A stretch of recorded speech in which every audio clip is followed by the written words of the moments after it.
Start एक medical college को दिखाते हुए होता है, जहाँ पर प्रोफेसर निक अपने स्टूडेंट्स को इंसोमिया के बारे में बता रही थी। इंसोमिया यानी स्लीपलेसनेस, ये एक ऐसी बीमारी थी जिसमें इंसान स्ट्रेस की वजह से सो नहीं पाता। प्रोफेसर के अकॉर्डिंग स्ट्रेस बहुत ज्यादा होने की वजह से अक्सर लोग हफ्तों या महीनों तक सो ही नहीं पाते, या अगर उन्हें नींद आती भी है तो बहुत कम। और इसी के साथ वो ये भी बता रही थी कि अगर एक इंसान 3 हफ्तों तक ना सोए तो वो अपने सारे होशो हवास खो देता है और कोमा में चला जाता है। और इसके बाद यहीं से हमें मूवी की मेन कैरेक्टर जेन को दिखाया जा रहा था, जिसके पेरेंट्स इस दुनिया में नहीं थे और अब वो अपनी ग्रैंड मदर और सिस्टर के साथ रहा करती थी, जहाँ उसे अपनी पढ़ाई के साथ साथ अपने घर को भी खुद मैनेज करना था। इसलिए उसने एक छोटा सा रेस्टोरेंट बनाया हुआ था और इन सभी चीजों को मैनेज करते करते वो बहुत स्ट्रेसफुल हो गई थी। उसके स्ट्रेस की सिर्फ यही वजह नहीं थी, बल्कि एक वजह ये भी थी कि उसने अपने घर का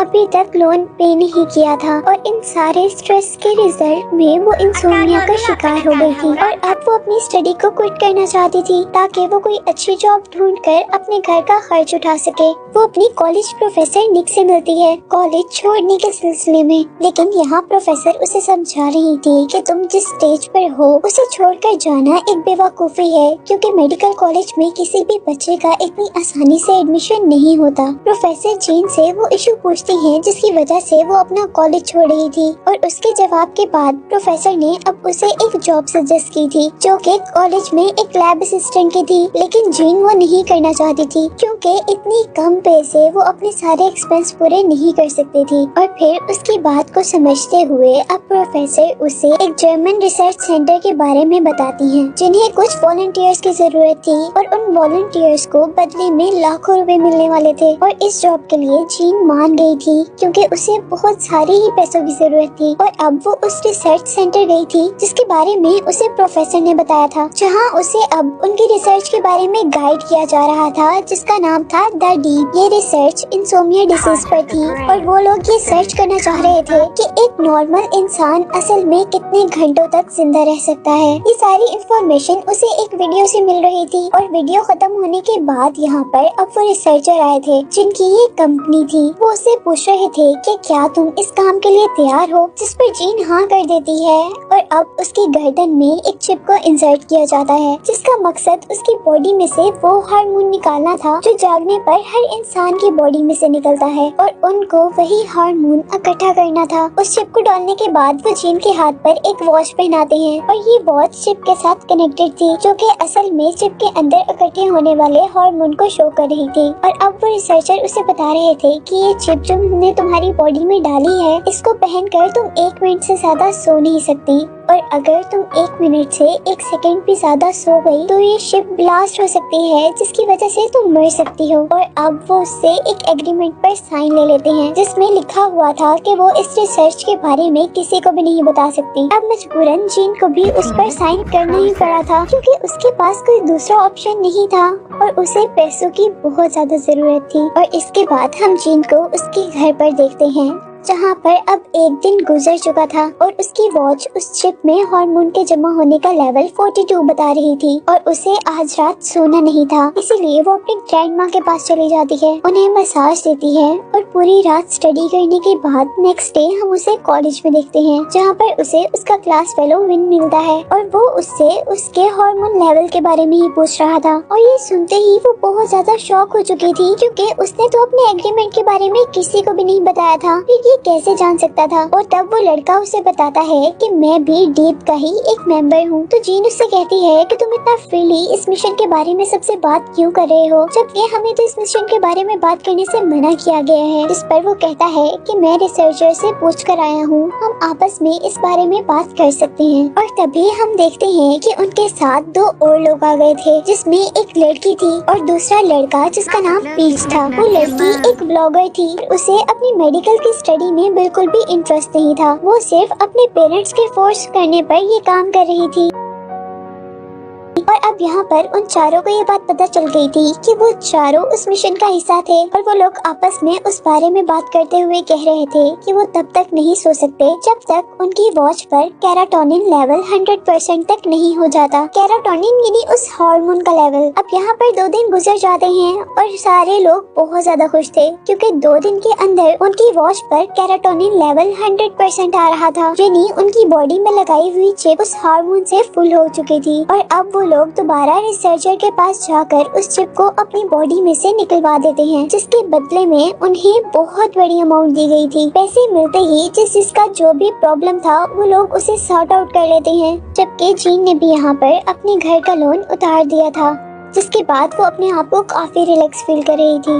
और अब नेक्स्ट सीन में हम उन चारों को एक इंडोर पार्क में देख रहे थे, जहाँ पर जीन उन तीनों से पूछ रही थी कि क्या अगर रिसर्चर हमें डीप प्रोग्राम के लिए दोबारा बुलाएंगे तो आप लोगों में से कोई जाएगा। और इस पर जीन का क्लास फेलो विन कहता है कि हम जरूर जाएंगे क्योंकि सेकंड लेवल में तो पैसे और भी ज्यादा मिलने थे। लेकिन यहाँ जीन को ये टेंशन थी कि डीप के लेवल 2 में उन्हें और ज्यादा देर तक जागना था। और फिर अब हम देखते हैं कि जीन घर आ चुकी थी और वो यहाँ पर अपनी सिस्टर जून के लिए एक सेल फोन लेकर आई थी, जिसको देखकर जीन की सिस्टर जून बहुत ज्यादा खुश हुई थी। लेकिन फिर वो उससे पूछती है कि तुम्हारे पास इतने ज्यादा पैसे कहाँ से आए हैं कि जिसका तुम फोन लेकर आई हो। लेकिन जीन उसे इस बारे में कुछ भी नहीं बताती। और अब नेक्स्ट सीन में हम उन चारों को दोबारा रिसर्चर के पास देखते हैं। पर रिसर्चर उनको बता रहे थे कि इस बार उन्हें ज्यादा क्वांटिटी में कैराटोनिन चाहिए, इसीलिए कम से कम उनको 5 दिन तक नहीं सोना होगा। और इस काम के लिए इस बार उन्हें 5 लाख मिलने थे। और इतनी सारी अमाउंट के बारे में सुनकर वो चारों के चारों फौरन ही मान गए थे, जबकि वो ये भी जानते थे कि अगर वो सो गए तो वो मर भी सकते हैं। अब नेक्स्ट सीन में हम देखते हैं कि आज उन सबको अपनी बॉडी में वो चिप लगवाए 3 दिन गुजर चुके थे और यहाँ पीच गलती से सो गया था, लेकिन जल्द ही उसकी आंख खुल जाती है और हम देखते हैं कि उसकी वॉच पर कैराटोनिन लेवल सिर्फ 32 था,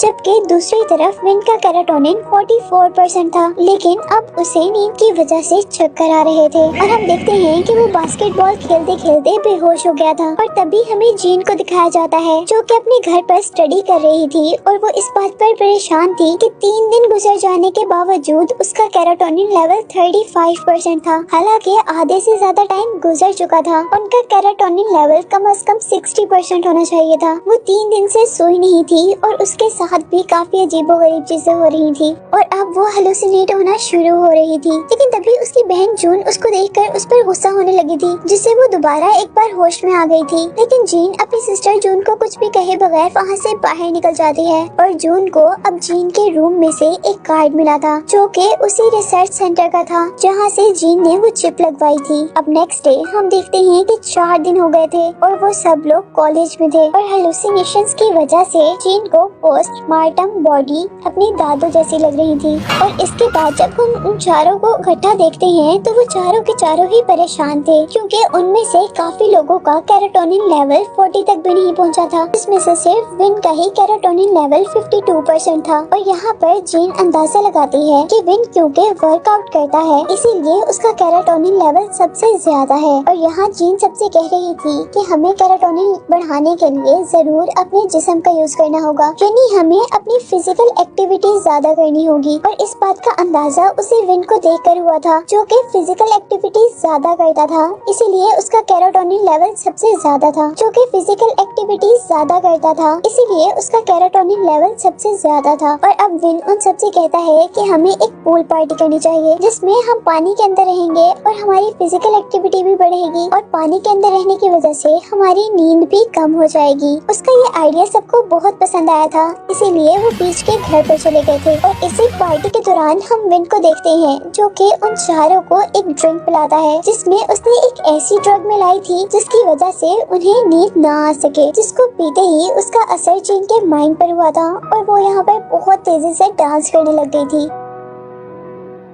और यहीं पर अब हम उस व्लॉगर को देखते हैं जो कि पीच के एक सीक्रेट रूम में आई थी और उस रूम में आते ही वो शॉक हो गई थी क्योंकि पीच के पूरे रूम में उसी की फोटोज लगी हुई थी जो कि अलग अलग इवेंट्स पर ली गई थी और साथ ही पीच के कंप्यूटर पर उसी की वीडियोस चल रही थी, जहां हमें पता चलता है कि उस व्लॉगर को पहले ही अंदाजा था कि कोई उसका पीछा कर रहा था, लेकिन वो इस बात से शॉक थी कि पीछे क्यों। और यहाँ हम देख रहे थे कि बहुत ज्यादा ना सोने की वजह से उसके माइंड में इतनी कैपेसिटी नहीं थी कि वो इन चीजों के बारे में सोच सके, इसीलिए वो बेहोश हो गई थी। और तब भी बाकी तीनों यहाँ पर आकर जल्दी से उसे होश में लाने की कोशिश करते हैं और जैसे ही उसे होश आता है तो वो सब लोग रिलैक्स होते हैं, लेकिन अभी भी वो बहुत ज्यादा परेशान थे क्योंकि सिर्फ चंद सेकंड तक अगर उसे और होश ना आता तो वो मर सकती थी। लेकिन उसी दौरान हम देखते हैं कि सबका कैराटोनिन लेवल 100% हो चुका था और वो लोग जल्दी से जाकर अपनी बॉडी में से वो चिप्स निकलवा लेते हैं, जहाँ पर उन सबको पैसे दे दिए गए थे और रिसर्चर उनको कह रहे थे कि तुमसे ज्यादा अच्छा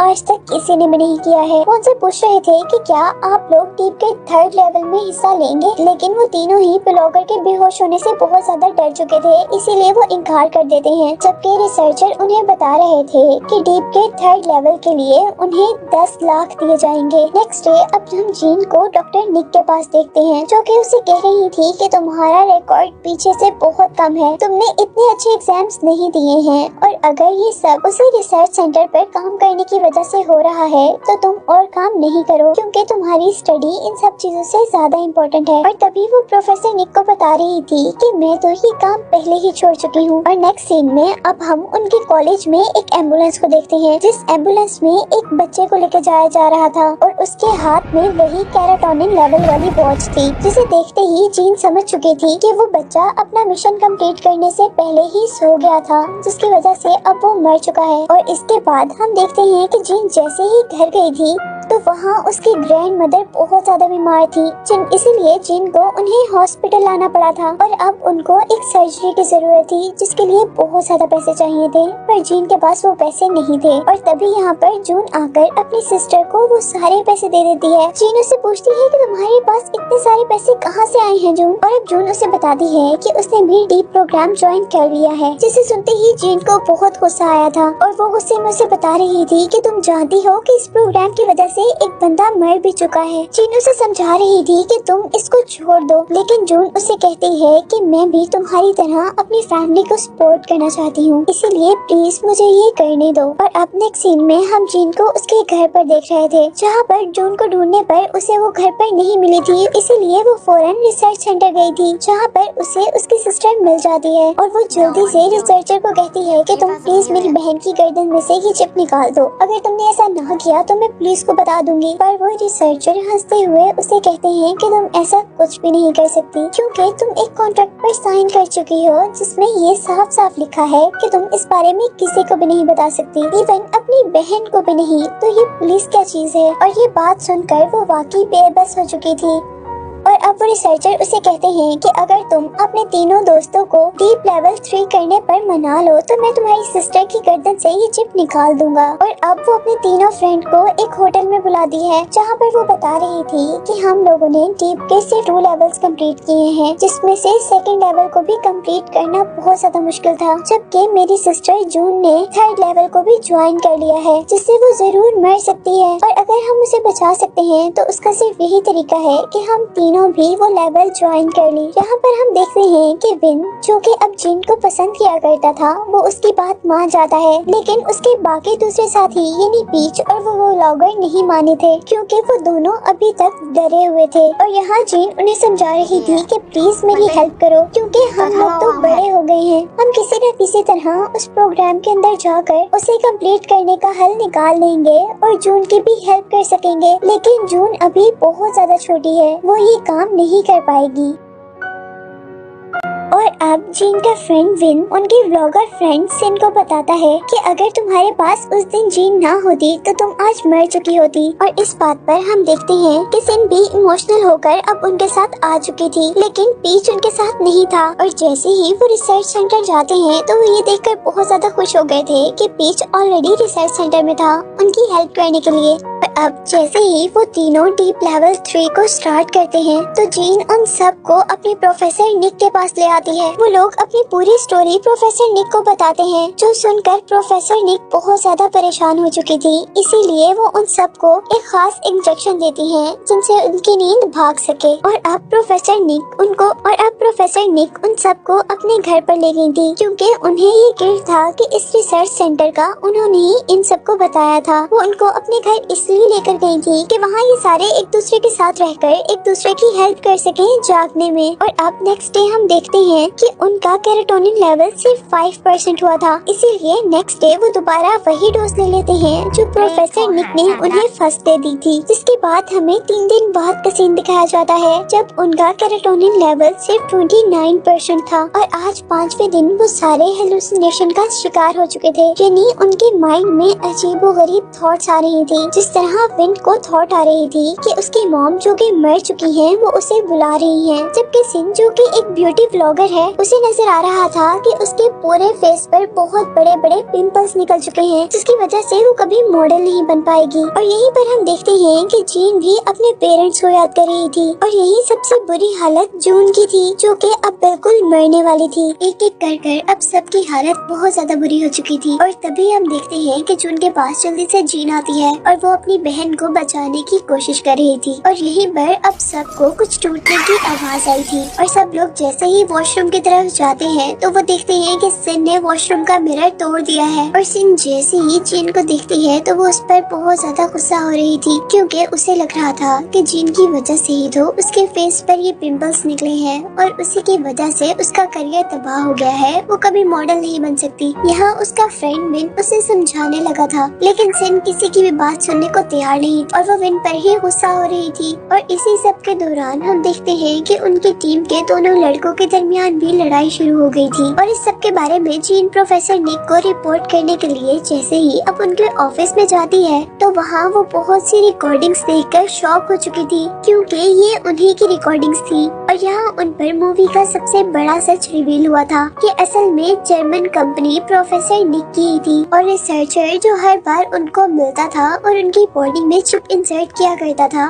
वो तो सिर्फ उनका एक एम्प्लॉय था। चेन जल्दी से जाकर अपने सारे साथियों को ये बात बताती है और अब वो लोग डिसाइड करते हैं कि उन्हें ये सब कुछ पुलिस को बता देना चाहिए। लेकिन जैसे ही वो कॉल मिलाते हैं तो वहाँ पर सिग्नल नहीं थे, इसलिए वो उस घर से भागने की कोशिश करते हैं, पर वो इस चीज में भी कामयाब नहीं हो पा रहे थे, क्योंकि उस घर के सारे दरवाजे और विंडोज लॉक हो गई थी। यहाँ पर हम देखते हैं कि सिन बहुत ज्यादा जज्बाती हो गई थी और वो इसी जज्बातियत में वहाँ के सारे सीसीटीवी तोड़ देती है, जबकि विन की अब बहुत ज्यादा बुरी हालत थी और वो बेहोश हो चुका था। और तब हम देखते हैं कि प्रोफेसर निक आकर उसे अपने साथ ले गई थी और वो उसकी बॉडी में से वो चिप निकाल लेती जिसमें कैराटोनिन जमा हो रहा था। और तभी हम देखते हैं कि पीछे से सभी लोग वहाँ पर आ गए थे। वो प्रोफेसर को नुकसान पहुँचाना चाह रहे थे, लेकिन तभी प्रोफेसर उन सबको एक आदमी से मिलवाती है जो कि बेड पर था। और हमें पता चला था कि वो भी एक प्रोफेसर है जो कि असल में इंसोमिया पर रिसर्च कर रहे थे